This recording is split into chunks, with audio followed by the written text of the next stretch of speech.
पौधों की दुनिया में छिपा है एक राज, उनकी जिंदगी का राज। चलिए जानते हैं कि अपनी एनर्जी बनाते कैसे हैं। सवाल बड़ा सीधा है, क्या पौधे भी सांस लेते हैं? पर इसका जवाब बड़ा मजेदार है।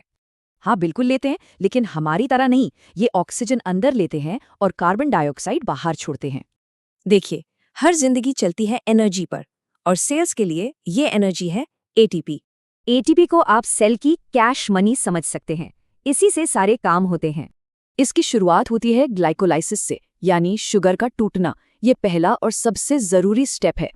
इसमें एक ग्लूकोज टूटकर 2 पाइरुविक एसिड मॉलिक्यूल बनाता है। ये समझिए आगे का फ्यूल है। तो इस पहले स्टेप से मिलती है थोड़ी लेकिन बहुत जरूरी एनर्जी, सिर्फ 2 एटीपी। अब यहाँ से कहानी में आता है एक ट्विस्ट। आगे का रास्ता ऑक्सीजन तय करती है। ऑक्सीजन नहीं तो किण्वन। और अगर ऑक्सीजन है तो फिर असली पावर गेम शुरू होता है। चलिए ऑक्सीजन वाले रास्ते पर चलते हैं, सेल के पावर हाउस यानी माइटोकॉन्ड्रिया के अंदर। यहाँ क्रेब्स साइकिल में पाइरुविक एसिड पूरी तरह टूटता है और एनर्जी कैरियर्स लोड होते हैं। मिलते तो सिर्फ 2 एटीपी हैं, पर असली जैकपॉट है ये एनर्जी कैरियर्स NADH और FADH2। अब ये एनर्जी कैरियर्स जाते हैं फाइनल स्टेज में, इलेक्ट्रॉन ट्रांसपोर्ट सिस्टम के पास। सोचिए, इलेक्ट्रॉनिक चेन से गुजर रहे हैं और अपनी एनर्जी से प्रोटॉन को एक तरफ धकेल रहे हैं। ये प्रोटॉन का जमाव एक डैम के पानी जैसा है, जो टरबाइन घुमाकर एटीपी बनाता है। और इस पूरी चेन के आखिर में ऑक्सीजन, जो इलेक्ट्रॉन्स को पकड़कर पानी बना देती है। इसके बिना सब जैम। तो फाइनल स्कोर क्या रहा?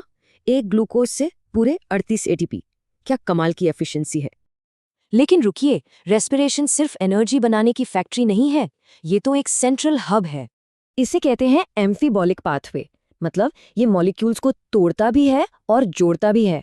ये एक 2 वे ट्रैफिक वाले हाईवे की तरह है, जहां जरूरत के हिसाब से गाड़ियां आती जाती हैं।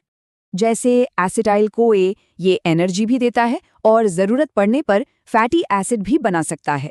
तो क्या श्वसन सिर्फ तोड़ने वाला एक इंजन है, या फिर ये वो धुरी है जिस पर जिंदगी का पूरा ताना बाना बुना है?